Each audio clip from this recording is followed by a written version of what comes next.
ఈరోజు వాగ్దానంగా పరిశుద్ధ గ్రంథాలు తెరిచి కీర్తనలు 144 మొదటి చరణాన్ని మనం చూస్తే, నాకు ఆశ్రయదుర్గమగు యెహోవా సన్నుతింపబడునుగాక. ఆయన నా చేతులకు యుద్ధమును నా వ్రేళ్లకు పోరాటమును నేర్పువాడై ఉన్నాడు. దేవుని నామానికి స్తోత్రం కలుగునుగాక.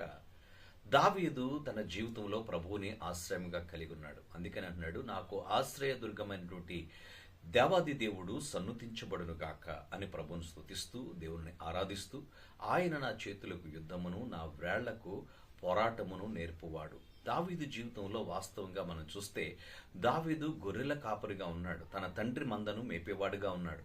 అలాంటి దావీదు యుద్ధ భూమిలో యుద్ధం నేర్పరితనము కలిగినటువంటి వాడు కాదు. దేవుని సన్నిధిలో ప్రార్థిస్తూ స్తుతిస్తూ జీవితాన్ని గడిపేటువంటి దావీదు జీవితంలో ఇప్పుడు యుద్ధ భూమిలో ఎక్కడికి వెళ్ళినా, సౌలు ఎక్కడికి పంపించినా అక్కడికి వెళ్ళి విజయ కేతనాన్ని ఎగరవేసుకుంటూ వచ్చాడు. ఓటమి అన్నటువంటిది తన డిక్షనరీలోనే లేదు. అలాంటి అద్భుతమైనటువంటి ఉన్నతమైన విజయాల్ని స్వంతం చేసుకోవడం అతనికి ఎలాగ సాధ్యమైంది? పశువుల కాపరైనటువంటి మేపేటువంటి వ్యక్తికి ఇది ఎలా సాధ్యము అని మనం చూస్తే, నా వేళ్లకు యుద్ధమును నా యొక్క చేతులకు పోరాటాన్ని నేర్పించేటువంటి వాడు అనేటువంటి మాటని చెప్తున్నాడు. దేవుడు ఆయనకు నేర్పించాడు. దేవాది దేవుని యందు భయభక్తులు కలిగి నువ్వు జీవిస్తున్నప్పుడు దేవుడు నీ జీవితంలో కూడా నేర్పిస్తాడు. దావీదునకే కాదు, నా జీవితాల్లో కూడా ఆయన నేర్పించేవాడు. ఎప్పుడనంటే నీవు ఆయనను ఆశ్రయముగా ఉన్నప్పుడు మాత్రమే. నువ్వు దేవుని ఆశ్రయముగా కలిగి ఉన్నప్పుడు దేవుడు గొప్ప కార్యాలు మన జీవితంలో జరిగిస్తాడు అనేటువంటి సత్యాన్ని లేఖనం సెలవిస్తూ ఉంది. మరి దేవుడు నీకు ఆశ్రయంగా ఉన్నాడా? ఆయన ఆశ్రయదుర్గంగా కలిగి ఉన్నావా? లేక బంధువులను నువ్వు ఆశ్రయిస్తున్నావా? స్నేహితులను ఆశ్రయిస్తున్నావా?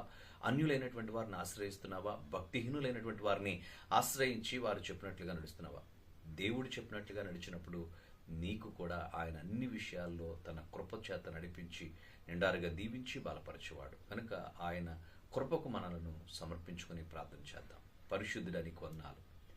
ఈ మాటలు మా వినికిల్లో దీవించండి.